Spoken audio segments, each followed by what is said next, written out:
মুরলির তারিখ 19 জানুয়ারি 2024। ওম শান্তি। মধুবন থেকে বাপদাদা বলছেন, মিষ্টি বাচ্চারা, সর্বদা আনন্দে থাকো আর অন্যদেরকেও আনন্দ দাও। এটাই হল সকলের ওপর কৃপা করা। কাউকে সঠিক পথের সন্ধান বলে দেওয়াই হল সবথেকে বড় পুণ্যের কাজ। প্রশ্ন, সর্বদা খুশমেজাজে থাকতে পারে কে? খুশমেজাজে থাকার উপায় কি?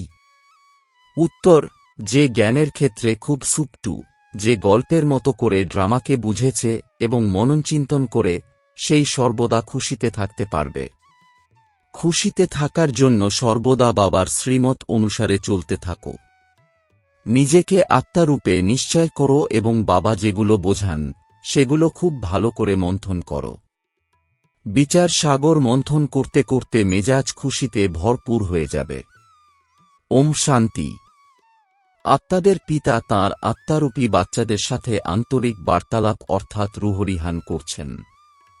বাচ্চারা জানে যে আমাদের পিতা তো একজনই, তিনিই আমাদেরকে শিক্ষা দেন। শিক্ষকের কাজই হল শিক্ষা প্রদান করা।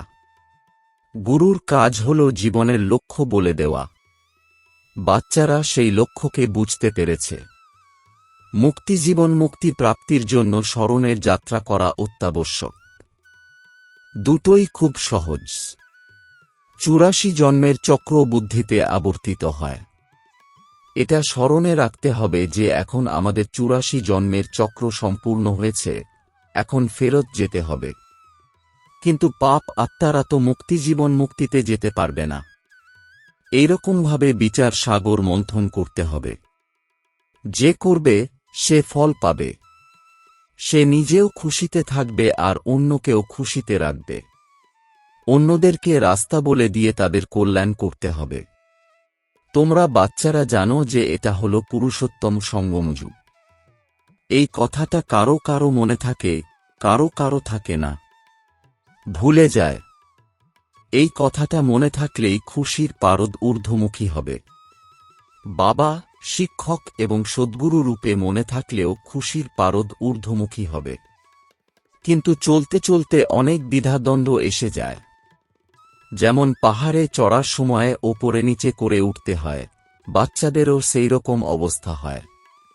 কেউ অনেক ওপরে ওঠার পরেও এমনভাবে পড়ে যায় যে আগের থেকে আরও নিচে নেমে যায়। তাদের সমস্ত উপার্জন নষ্ট হয়ে যায়। যতই দান পুণ্য করো না কেন, যদি পুণ্য করতে করতে পাপ কর্ম করা শুরু করে দাও তাহলে সমস্ত পুণ্য নষ্ট হয়ে যায়। সবথেকে বড় পুণ্য হল বাবাকে স্মরণ করা। স্মরণের দ্বারাই পুণ্য আত্মা হতে পারবে। যদি সঙ্গদোষের প্রভাবে সেই ভুল কর্মই করতে থাকো, তাহলে আগের থেকে আরও নিচে নেমে যাবে। তখন সেই জমার খাতা আর থাকবে না, নষ্ট হয়ে যাবে। পাপ কর্ম করলে সেটা নষ্ট হয়ে যায়। পাপের পরিমাণ অনেক বেড়ে যায়। অ্যাকাউন্ট চেক করা হয়। বাবাও বলেন, তোমার পুণ্যের খাতা ছিল, কিন্তু পাপ করতে থাকলে পাপের পরিমাণ 100 গুণ হয়ে যাবে এবং তখন আরও বেশি ক্ষতি হয়ে যাবে। পাপের মধ্যেও আবার কোনোটা বড়, কোনোটা ছোট হয়। কাম বিকার হল সবথেকে বড় পাপ, তারপরে রয়েছে ক্রোধ, ক্রোধের পরে লোভ। কাম বিকারের বশীভূত হলে সমস্ত সঞ্চয় নষ্ট হয়ে যায়। লাভের পরিবর্তে লোকসান হয়ে যায়। সদ্গুরুর নিন্দুক কোথাও টিকতে পারবে না। বাবার বাচ্চা হয়েও ছেড়ে চলে যায়। কারণ কি? অধিকাংশ ক্ষেত্রে কাম বিকারের আঘাত লাগার কারণেই এইরকম হয়। এটা খুব বড় শত্রু। এরই কুশের পুতুলকেই পোড়ানো হয়। ক্রোধ কিংবা লোভের কুশের পুতুল বানানো হয় না। কাম বিকারের ওপরে সম্পূর্ণ বিজয়ী হলেই জগজ্জিত হবে। মানুষ ভগবানের উদ্দেশ্যে আহ্বান করে বলে, আমরা রাবণের রাজত্বে পতিত হয়ে গেছি, তুমি এসে আমাদেরকে পবিত্র বানাও। মানুষ গেয়ে তো থাকে পতিত পাবনের বলে, হে পতিতদেরকে পবিত্র করতে সক্ষম সকল সীতাদের রাম, তুমি এসো। কিন্তু এই কথাটার অর্থ বুঝতে পারে না। এটাও জানে যে বাবা অবশ্যই নূতন দুনিয়া স্থাপন করতে আসবেন।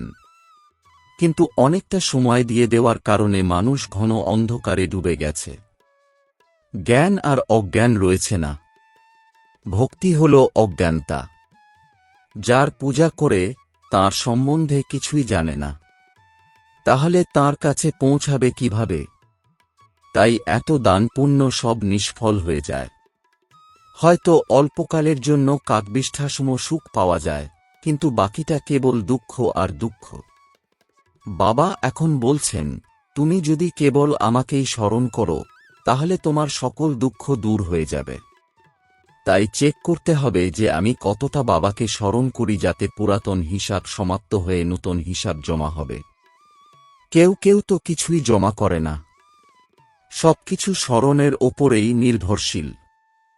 স্মরণ না করলে পাপ ভস্ম হবে কিভাবে? জন্মজন্মান্তরের অনেক পাপ জমা আছে। কেবল এই একটা জন্মের জীবন কাহিনী বলে দিলেই জন্মজন্মান্তরের পাপ কেটে যাবে না, শুধু এই জন্মের বোঝাটা হালকা হয়ে যায়। তাই অনেক পরিশ্রম করতে হবে। যোগের দ্বারাই এতগুলো জন্মের হিসাবপত্র মিটবে। বিচার করতে হবে যে আমি কতটা যোগ করি। আমার কি সত্যযুগের আদিতে জন্ম হওয়া সম্ভব? যে অনেক পুরুষার্থ করবে সেই সত্যযুগের আদিতে জন্ম নেবে। সে কখনো লুকিয়ে থাকবে না। সবাই তো সত্যযুগে আসতে পারবে না। পরের দিকে এসে অল্প পথ পাবে। যদি আগে আসে তাহলে চাকর হবে। এই কথাগুলো তো খুব সহজেই বোঝা যায়। তাই বাবাকে খুব ভালোভাবে স্মরণ করতে হবে। তোমরা জানো যে আমরা নূতন দুনিয়াতে বিশ্বের মালিক হওয়ার জন্য এসেছি। যে বেশি স্মরণ করবে সে অবশ্যই খুশিতে থাকবে। যদি রাজা হতে চাও তাহলে প্রজাও তৈরি করতে হবে। না হলে কিভাবে বুঝবে যে আমি রাজা হব? যে সেন্টার খোলার নিমিত্ত হয়, সেবা করে তারও উপার্জন হয়, তারও অনেক লাভ হয়, সেও তার পুরস্কার পেয়ে যায়। কেউ কেউ 3-4টে সেন্টার খোলার নিমিত্ত হয়। যে যতটা করে সেই অনুসারে প্রত্যেকেই অংশীদার হয়। সবাই মিলে কাঁধে করে এই মায়াবী দুঃখের বোঝাকে সরাচ্ছে। তাই সকলেই পুরস্কার পাবে। যে অনেককে রাস্তা বলে দিচ্ছে, অনেক পরিশ্রম করছে, সে তত উঁচু পদ পাবে। সে খুব খুশিতে থাকবে। নিজের অন্তরই জানে যে আমি কতজনকে রাস্তা বলেছি, কতজনকে উদ্ধার করেছি। সবকিছু করার এইটাই তো প্রকৃত সময়। খাওয়া দাওয়ার বন্দোবস্ত তো সকলের হয়ে যায়। অনেকে আছে যারা অন্য কোনো কাজ করে না। যেমন মাম্মা কত সেবা করেছেন। সেবার দ্বারা ওনার অনেক কল্যাণ হয়েছে। অনেক সেবা করতে হবে। যোগের দ্বারাও সেবা হয়। অনেক ডিপ অর্থাৎ গভীর ডাইরেকশন প্রাপ্ত হয়। ভবিষ্যতে আরও অনেক পয়েন্ট বেরোবে। দিনে দিনে আরও উন্নতি হবে। নূতন নূতন পয়েন্ট বেরিয়ে আসবে। যে সেবাতে নিযুক্ত থাকে সে সঙ্গে সঙ্গে বুঝতে পেরে যায়। যে সেবা করে না তার বুদ্ধিতে কিছুই বসবে না। বিন্দুরূপকে কিভাবে বুঝবে? তোমরা কাউকে জিজ্ঞেস করো যে আত্মা কত বড়। আত্মার দেশকাল জিজ্ঞেস করলে কিছুই বুঝতে পারবে না। দুনিয়ার মানুষ পরমাত্মার নাম রূপ দেশকালের ব্যাপারে জিজ্ঞাসা করে। তোমরা আত্মার ব্যাপারে জিজ্ঞাসা করলেই ওরা সংশয় প্রকাশ করবে। কেউই এই ব্যাপারগুলো জানে না। আত্মা এত ছোট বিন্দু, কিন্তু তার মধ্যে সমস্ত পার্ট ভরা আছে। এখানেও অনেকে আছে যারা আত্মা এবং পরমাত্মার ব্যাপারে জানেই না। কেবল বিকারগুলোর থেকে সন্ন্যাস গ্রহণ করেছে। সেটাই অনেক। সন্ন্যাসীদের ধর্ম আলাদা। এই জ্ঞান কেবল তোমাদের জন্যই। বাবা বোঝাচ্ছেন, তোমরা পবিত্র ছিলে, তারপর অপবিত্র হয়ে গেছ। এখন পুনরায় পবিত্র হতে হবে। তোমরাই 84 চক্র ঘোরাও। দুনিয়ার মানুষ এইসব কথার কিছুই জানে না। জ্ঞান এবং ভক্তি সম্পূর্ণ আলাদা। জ্ঞান ওপরে ওঠায় আর ভক্তি নিচে নামায়। সুতরাং দিনরাতের মতো পার্থক্য। কোনো মানুষ যতই নিজেকে বেদশাস্ত্রের অথরিটি মনে করুক না কেন, আসলে তো কিছুই জানে না। তোমরা এখন জানতে পেরেছ। তোমাদের মধ্যেও বিভিন্ন ক্রম রয়েছে। ভুলে যাওয়ার জন্যই খুশি থাকে না, না হলে তো অপার খুশি হওয়া উচিত। বাবার কাছ থেকে তোমরা এইরকম উত্তরাধিকার পাচ্ছ। বাবা সাক্ষাৎকারও করান, কিন্তু সাক্ষাৎকার হওয়ার পরেও যদি শ্রীমত অনুসারে না চলো, তাহলে কোনো লাভ নেই। দুঃখের সময়ই বাবাকে স্মরণ করে। বাবাকে লিবারেটর অর্থাৎ মুক্তিদাতা, রাম, প্রভু ইত্যাদি বলে, কিন্তু তিনি আসলে কে সেটাই জানে না। ভক্তিমার্গে কেউই এরকম শিক্ষা দেয়নি যে নিজেকে আত্মা অনুভব করে বাবাকে স্মরণ করো। কখনোই না। যদি কেউ এরকম শিক্ষা দিত, তাহলে তো সেটা পরম্পরা ধরে চলে আসত, তাই না? ভক্তি তো এইভাবেই চলে এসেছে। ভক্তি অনেক রকমের, কিন্তু জ্ঞান কেবল একটাই। মানুষ মনে করে ভক্তির দ্বারা ভগবানকে পাওয়া যাবে, কিন্তু কিভাবে পাওয়া যাবে, কবে পাওয়া যাবে, এইসব জানে না। কবে থেকে ভক্তি শুরু হয়েছে, কে সব থেকে বেশি ভক্তি করেছে, এই সব কিছুই জানে না। আমরা কি আরও 40,000 বছর ধরে এইরকম ভক্তি করব? একদিকে দুনিয়ায় মানুষ ভক্তি করছে, অন্যদিকে তোমরা জ্ঞান পাচ্ছ। মানুষকে বোঝানোর জন্য কতই না পরিশ্রম করতে হয়। তোমরা তো এত প্রদর্শনী করো, কিন্তু তা সত্ত্বেও কোটির মধ্যে কয়েকজন উঠে আসবে। কতজনকে নিজের মতো বানিয়ে নিয়ে এসেছ? কতজন প্রকৃত ব্রাহ্মণ রয়েছে সেই হিসাব এখন করা সম্ভব নয়। অনেক মিথ্যাবাদী বাচ্চাও রয়েছে। দুনিয়ার ব্রাহ্মণরা কত কথা শোনায়। এখানে বাবা গীতার কথা শোনান। বাবা যেগুলো শোনান, সেগুলো আবার তোমরা শোনাও। সত্যিকারের গীতা শোনানো তো বাচ্চাদের কর্তব্যের মধ্যে পড়ে। সকল ধর্মের নিজ নিজ শাস্ত্র রয়েছে। বাস্তবে যত শাস্ত্র রয়েছে, সবই ভক্তিমার্গের সামগ্রী। কেবল গীতাই হল জ্ঞানের পুস্তক। গীতা হল মাতাপিতা। বাবা এসেই সকলের সদ্গতি করেন। মানুষ তো এরকম বাবারও নিন্দা করে। আসলে শিব বাবার জয়ন্তী হল হিরেতুল্য। সর্বোচ্চ ভগবানই হলেন সকলের সদ্গতিদাতা। অন্য কারোর মহিমা কিভাবে হওয়া সম্ভব? হয়তো দেবতাদের মহিমা করা হয়, কিন্তু বাবাই তো দেবতাদেরকে ঐরকম বানান। একদিকে যেমন আমাদের কনস্ট্রাকশন অর্থাৎ নির্মাণ চলছে, তেমনি অন্যদিকে ডিস্ট্রাকশনের অর্থাৎ ধ্বংসের কাজও চলছে। অনেকেই আছে যারা কাউকেই বোঝাতে পারে না।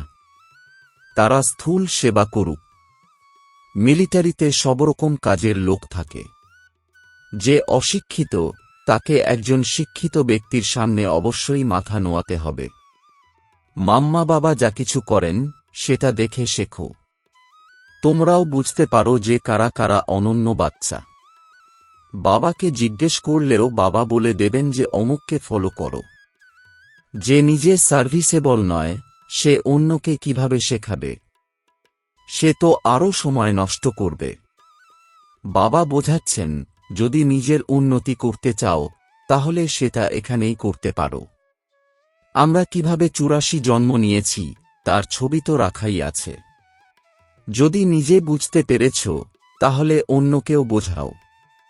কত সহজ বিষয়। আমাদেরকে এরকম হতে হবে। গতকাল পর্যন্ত এদের পূজা করতাম, কিন্তু আজকে আর করি না। নলেজ প্রাপ্ত হয়েছে। এইরকম অনেকে এসে নলেজ নেবে। তোমরা যত বেশি সেন্টার খুলবে, তত অনেক আত্মা এসে বুঝবে। এইসব কথা শুনে তাদের খুশির পারদ ঊর্ধ্বগামী হবে। নর থেকে নারায়ণ হতে হবে। এটাই হল সত্যিকারের সত্যনারায়ণ কথা। ভক্তির দ্বারা তো অধঃপতন হয়। জ্ঞান আসলে কি সেটা ওরা জানেই না। অসীম জগতের বাবা এখন তোমাদেরকে যথাযথভাবে বোঝাচ্ছেন। বাবা বোঝাচ্ছেন, আমি তো কালকেই তোমাদেরকে রাজত্ব দিয়েছিলাম। সেই রাজত্ব কোথায় গেল? এটা তোমরাই জানো। এটাই হলো খেলা। কেবল বাবাই এই খেলার পুরো রহস্য বলতে পারেন। আমরা বলি, বাবা, তুমিও এই ড্রামার মধ্যে আবদ্ধ। তোমাকে তো এই পতিত দুনিয়ায় এবং পতিত শরীরে আসতেই হবে। মানুষ ঈশ্বরের অনেক মহিমা করে। বাচ্চারা বলছে, বাবা, আমরা তোমাকে ডেকেছি, তাই আমাদেরকে পতিত থেকে পবিত্র করার জন্য, অর্থাৎ আমাদের সেবা করার জন্য তোমাকে আসতেই হয়েছে। প্রতি কল্পেই এইভাবে আমাদেরকে দেবতা বানিয়ে তুমি চলে যাও। এটা যেন একটা গল্পের মতো। যে খুব হুঁশিয়ার তার কাছে তো এটা একটা গল্পের মতোই। বাচ্চারা, তোমাদের সর্বদা খুশমেজাজে থাকতে হবে। বাবাও তো ড্রামা অনুসারে সেবাধারী হয়েছেন। বাবা বলছেন, আমার শ্রীমত অনুসরণ করো, নিজেকে আত্মা নিশ্চয় করো, দেহ অভিমান ত্যাগ করো। নূতন দুনিয়াতে তোমরা নূতন শরীর পাবে। বাবা যেসব শিক্ষা দিচ্ছেন সেগুলোকে ভালোভাবে মন্থন করো। বুদ্ধির দ্বারা তোমরা বুঝতে পেরেছ যে আমরা এইরকম হওয়ার জন্য এসেছি। এইম অবজেক্ট তো তোমাদের সামনেই রয়েছে। ভগবানুবাচ হল, দুনিয়ার মানুষ হয় ভগবানকে মানুষ বলে দেয়, নয়তো নিরাকার বলে দেয়। তোমরা আত্মারাও হলে নিরাকার, শরীর ধারণ করে ভূমিকা পালন করছ। বাবাও তাঁর পার্ট প্লে করছেন। যে ভালোভাবে সেবা করবে সেই নিশ্চিত হবে যে আমি অবশ্যই মালার দানা হব। নর থেকে নারায়ণ হতে হবে। ফেল হলে অটোমেটিক্যালি রামসীতা হয়ে যাবে। যেহেতু স্বয়ং ভগবান পড়াচ্ছেন, তাই ভালোভাবে পড়তেই হবে। কিন্তু মায়া অনেক বিরোধিতা করে অনেক বিপত্তি নিয়ে আসে। আচ্ছা, মিষ্টি মিষ্টি প্রশিক্ষার্থী বাচ্চাদের মাতাপিতা বাপদাদার স্মরণসহ স্নেহসুমন আর সুপ্রভাত। আত্মিক পিতার আত্মিক বাচ্চাদেরকে জানাচ্ছি নমস্কার। ধারণার জন্যে মুখ্য সার: ১.